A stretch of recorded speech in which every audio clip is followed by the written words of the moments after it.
বিশ্ব সংবাদে আপনাকে স্বাগত। শুরুতেই জানাবো হাতে পাওয়া সর্বশেষ আন্তর্জাতিক সংবাদের শিরোনাম, পরে বিস্তারিত।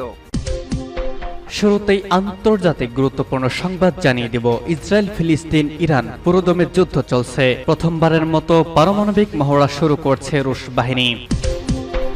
এরপর জানিয়ে দিব, রাইসির মৃত্যুতে শঙ্কা জেগেছিল তৃতীয় বিশ্বযুদ্ধের। ভয়ে কাঁপন ধরে গিয়েছে মার্কিন যুক্তরাষ্ট্রের প্রেসিডেন্টের অন্তরে। এরপর জানাবো, মধ্য গাজায় ইসরায়েলি সেনাদের হত্যার দাবি কুদুস ব্রিগেডের। আরো জানিয়ে দিব, আইসিসির গ্রেফতারি পরোয়ানা, নেতানিয়াহুর তীব্র ক্ষোভ, পাশে থাকবে কি যুক্তরাষ্ট্র? এ সম্পর্কে বিস্তারিত থাকছে প্রতিবেদনে। এবং সর্বশেষ জানিয়ে দিব, তেহরানের রাইসির জানাজা সম্পূর্ণ, দাফন আগামীকাল। প্রথমবারের মতো পারমাণবিক মহড়া শুরু করেছে রুশ বাহিনী।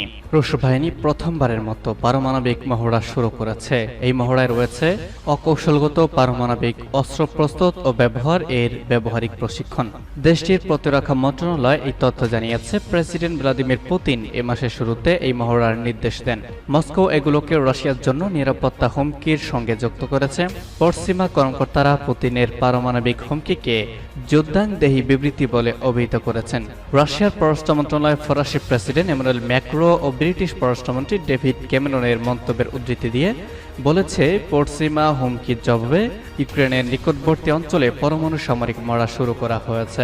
উল্লেখ্য, ফরাসি প্রেসিডেন্ট ম্যাক্রো ইউক্রেনের রাশিয়ার বিরুদ্ধে লড়াইয়ের জন্য ইউরোপীয় সেনা পাঠানোর সম্ভাবনার কথা বলেছিলেন। আর ব্রিটিশ পররাষ্ট্রমন্ত্রী ডেভিড ক্যামেরন বলেছিলেন, রাশিয়ার অভ্যন্তরে লক্ষ্যবস্তুতে আঘাত হানার জন্য লন্ডনে সরবরাহ করা অস্ত্র ব্যবহার করার অধিকার ইউক্রেনের রয়েছে। নিরাপত্তা বিশ্লেষকরা বলছেন, ইউক্রেনের যুদ্ধে পশ্চিমাদের আরো গভীরে প্রবেশ করা থেকে বিরত রাখতে পুতিনের একটি সতর্কতা সংকেত হিসাবে এই মহড়াটি নকশা করা হয়েছে। পশ্চিমারা কিয়েভকে অস্ত্র ও গোয়েন্দা তথ্য সরবরাহ করেছে, তবে সেনা পাঠানো থেকে বিরত রয়েছে।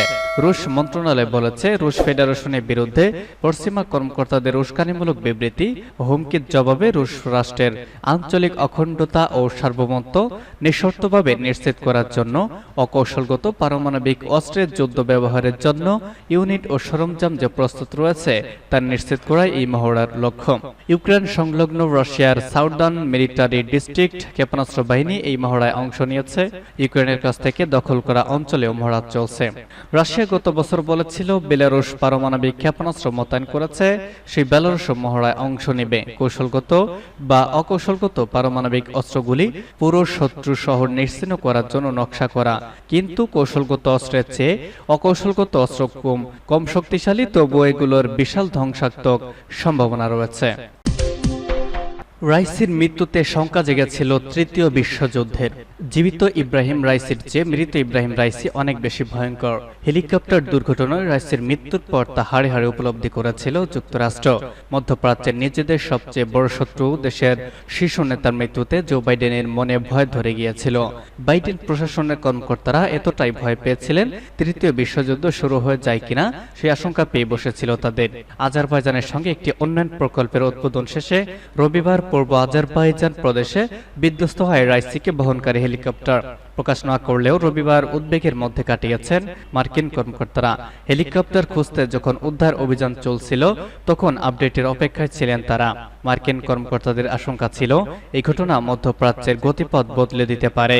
পলিটিকো জানিয়েছে, 12 ঘন্টার বেশি সময় পেরিয়ে গেলেও উদ্ধারকারীরা কোনো তথ্য দিতে না পারায় মার্কিন কর্মকর্তারা পর্যবেক্ষণ করেছিলেন কে কি বলে। নাম প্রকাশ না করার শর্তে 3 জন সিনিয়র মার্কিন কর্মকর্তা বলেন, এই ঘটনার জন্য ইরান তাদের দায়ী করে কিনা তা জানার জন্য মুখিয়ে দিলেন তারা। প্রাথমিক ধারণা অনুযায়ী খারাপ আবহাওয়ার কারণেই হেলিকপ্টার বিধ্বস্ত হয়েছে।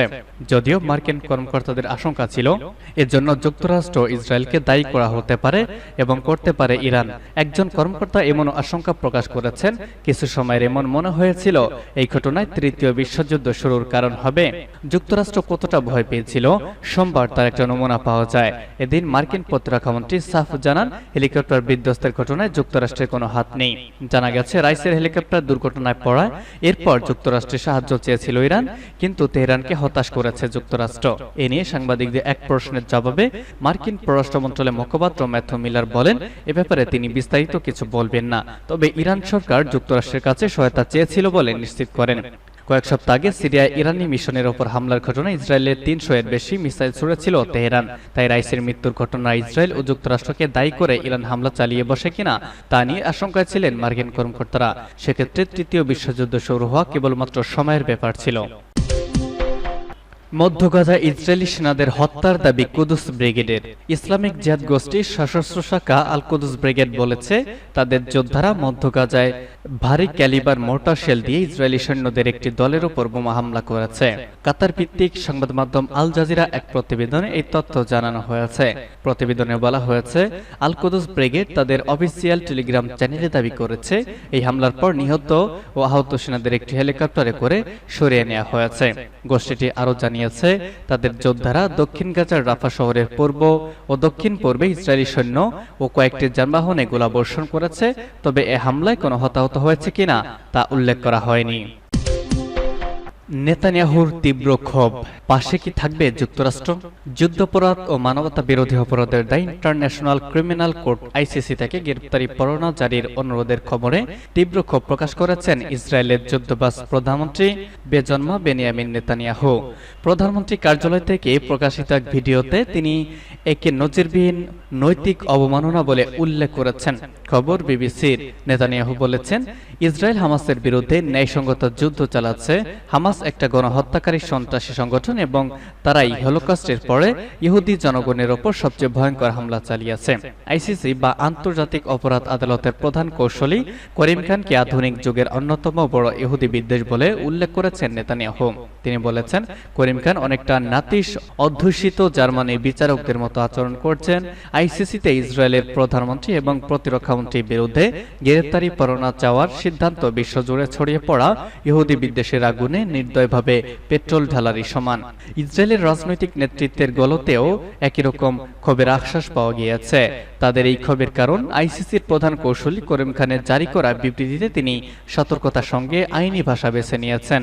করিম খানের বক্তব্যে বলা হয়েছে যে, আন্তর্জাতিক আইন এবং সশস্ত্র সংঘাতের আইন যেন সবার উপর সমানভাবে প্রযোজ্য হয়, ওই আইনের উপর ভিত্তি করেই তিনি গ্রেপ্তারি পরোয়ানা জারির পক্ষে আদালত যুক্তি তুলে ধরেছেন। উল্লেখ্য যে, করিম খান আইসিসির প্রধান কৌশলী হওয়ার পাশাপাশি ব্রিটেনের রাজার একজন পরামর্শক হিসেবে দায়িত্ব পালন করেছেন। তিনি বলেছেন, কোন পদাতিক সৈনিক, কমান্ডার, বেসামরিক নেতা কেউ দায় থেকে অব্যাহতি পাওয়ার শর্ত নিয়ে কাজ করতে পারেন না। এই আইন বেছে বেছে প্রয়োগ করা যায় না। যদি তাই হয় তাহলে আমরা এই আইনের পতনের প্রস্তুতি তৈরি করব। এবং সর্বশেষ জানিয়ে দিব, তেহরানের রাইসির জানাজা আজ, দাফন আগামীকাল। হেলিকপ্টার বিধ্বস্ত হয়ে নিহত ইরানের প্রেসিডেন্ট ইব্রাহিম রাইসি এবং পররাষ্ট্রমন্ত্রী হোসেন আমির আবদুল্লাহিয়ান সহ নিহত অন্যান্যদের জানাজা আজ তেহরানে অনুষ্ঠিত হবে। আজ জানাজার ইমামতি করবেন দেশটির সর্বোচ্চ ধর্মীয় নেতা আয়াতুল্লাহ সাইয়েদ আলী খামিনি। খবর ইরোনা ও তাসনিমের। আজ বুধবার রাইসি এবং তার সঙ্গ নিয়ে অন্যতদের জানাজা অনুষ্ঠিত হবে তেহরান বিশ্ববিদ্যালয় চত্বরে। ওই নামাজে আলী খামেনির ইমামতি করার কথা রয়েছে। এর আগে গতকাল ইরানের উত্তর পশ্চিমাঞ্চলের শহর তাবরিজে রাইসি ও তার সফরসঙ্গীদের প্রথম জানাজা অনুষ্ঠিত হয়। তাবরিজের হাজার হাজার ইরানি চোখের জলে এই নেতাকে বিদায় জানিয়েছেন। এরপর গতকাল সন্ধ্যায় রাইসির মরদেহ কোম শহরে নিয়ে যাওয়া হয়। সেখানে ইব্রাহিম রাইসি পড়াশোনা করেছিলেন। কোমে আরেকটি জানাজা শেষে রাইসি এবং তার সঙ্গীদের মরদেহ তেহরানে আনা হয়েছে।